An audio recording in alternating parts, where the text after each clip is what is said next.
வணக்கம் எல்லாருக்குமே. ஆஸ்வஸ்ம சம்பந்தமான ஒரு நியூஸ் வந்து வெளியாகி இருக்குது. என்ன அப்படின்னு சொன்னா, ஆஸ்வஸ்ம நலன்புரி கொடுப்பனவுகளோட முதலாம் கட்டத்தை மறுபடியும் சரிபார்க்கக்கூடிய நடவடிக்கைகள் எதிர்வரும் 10ஆம் திகதி திங்கட்கிழமை வந்து ஆரம்பிக்க போகுது அப்படின்ற மாதிரி சொல்லியிருக்கிறாங்க. முதலாம் கட்டத்துக்கு விண்ணப்பிச்சுட்டு அதுல இருந்து யாருக்குமே காசு கிடைக்கல, மேன்முறையீடு செய்தும் கிடைக்கல அப்படிங்கிற மாதிரி இருக்கிறீங்க அப்படின்னு சொன்னா, உங்களுடைய விண்ணப்பத்தை வந்து நீங்க மறுபடியுமே சரிபார்த்து கொள்ளக்கூடியதா இருக்கும். அதாவது முதலாம் கட்டத்துக்கு விண்ணப்பிச்சவங்களுக்கு மட்டும்தான் இந்த நியூஸ் இப்ப வந்து வெளியாகி இருக்குது. அதனால உங்களுடைய டீடைல்ஸ் ஒழுங்கா கொடுத்துருக்கீங்களா, நீங்க விண்ணப்பிச்சிருக்கிறீங்களா, செலக்ட் இல்லையா அப்படிங்கறத மறுபடியும் நீங்க பார்த்துக்கொள்ளக்கூடியதா இருக்கும். அதாவது அஸ்வஸ்ம நலன்புரி கொடுப்பனவை பெற்றுக்கொள்றதுக்காக 2023ஆம் ஆண்டுல வந்து பதிவு செஞ்ச எல்லா குடும்பங்களா இருந்தாலும் சரி, அப்புறமா தனிநபர்களா இருந்தாலும் சரி, இதுக்காக மறுபடியும் விண்ணப்பிக்கிறதுக்காக அறிவுறுத்தப்பட்டிருக்குது. அப்ப நீங்க முதலாம் கட்டத்துல உள்ளவங்க 2ஆம் கட்டத்துக்கு இருக்கிறவங்க கிடையாது. 2ஆம் கட்டத்துக்கு விண்ணப்பிக்காமலுக்கு முதலாம் கட்டத்துக்கு மட்டுமே விண்ணப்பிச்சவங்க மட்டும் இதை வந்து பண்ணுங்க. ஸோ 2023ஆம் ஆண்டுல யாரெல்லாம் அஸ்வஸ்ம கொடுப்பனவுக்காக விண்ணப்பிச்சு அவங்களுக்கு கிடைக்கல அப்படின்னு சொல்லி யோசிச்சுட்டு இருக்கிறீங்களோ அவங்களுக்கான ஒரு நியூஸ் மட்டும்தான் இது. தயவு செய்து 2ஆம் கட்டத்துக்கு யாராவது விண்ணப்பிச்சிருந்தீங்களா இருந்தா இது உங்களுக்கானது இல்லை. உங்களுக்கான நியூஸ் எப்போ வருதோ அந்த டைம்ல வந்து நாங்க அதை உங்களுக்கு அப்டேட் பண்றோம்.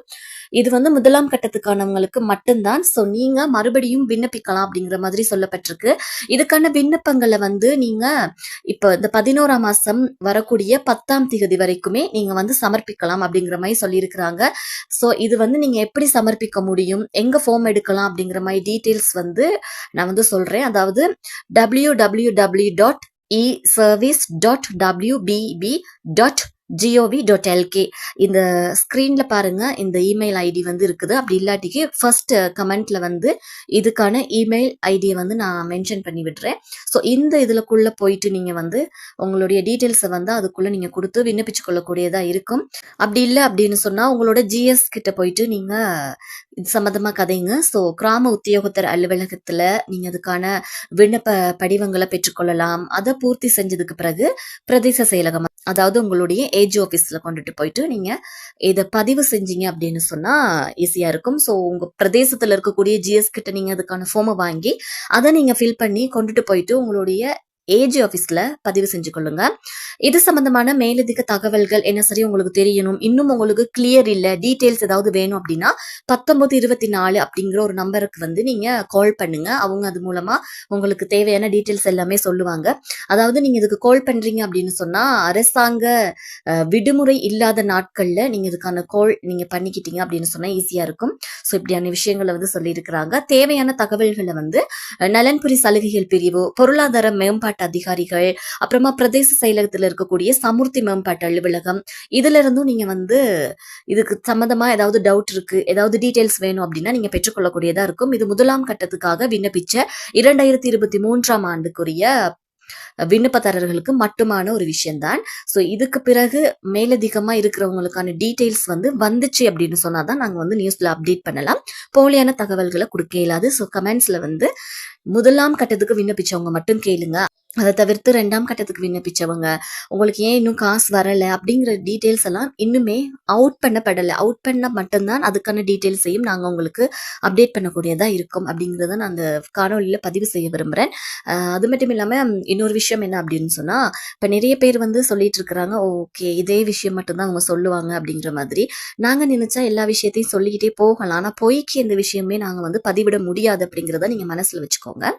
இப்போ 2ஆம் கட்ட கொடுப்பனவு எப்போ தருவாங்க அப்படிங்கிற மாதிரி நிறைய பேரோட மனசுல கேள்விகள் எழுந்துட்டு இருக்குது. 2ஆம் கட்டத்துக்கு விண்ணப்பிச்சவங்கல்ல சிலருக்கு வந்து காசு போட்டுட்டாங்க. அது செப்டம்பர் மாசத்துல போட்டிருக்காங்க. அப்புறமா அக்டோபர் மாசத்துல 2 தடவை ஒரு நபருக்கே 2 தடவையும் காசு போட்டிருக்கிறாங்க.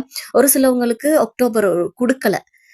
அப்படி எதுவுமே எந்தவித கொடுப்பனவுமே இல்லாம 2ஆம் கட்டத்துல தெரிவு செய்யப்பட்டவங்களும் இருக்கிறாங்க. இது சம்பந்தமான டீடைல்ஸ் வந்து நாங்க ஏஜி ஆஃபீஸ்ல தான் போய் கேட்கணும். ஸோ அப்படி கேட்கிற நேரத்துல செப்டம்பர் 30ஆம் தேதி காசு வரும்னு சொல்லியிருந்தாங்க. அதுக்கு பிறகு அக்டோபர் மாசம் எண்டுக்குள்ள காசை போட்டுரும் அப்படிங்கிற மாதிரி சொல்லியிருந்தாங்க. ஆனா அதுக்கான காசு வந்து வர வைக்கப்படலை.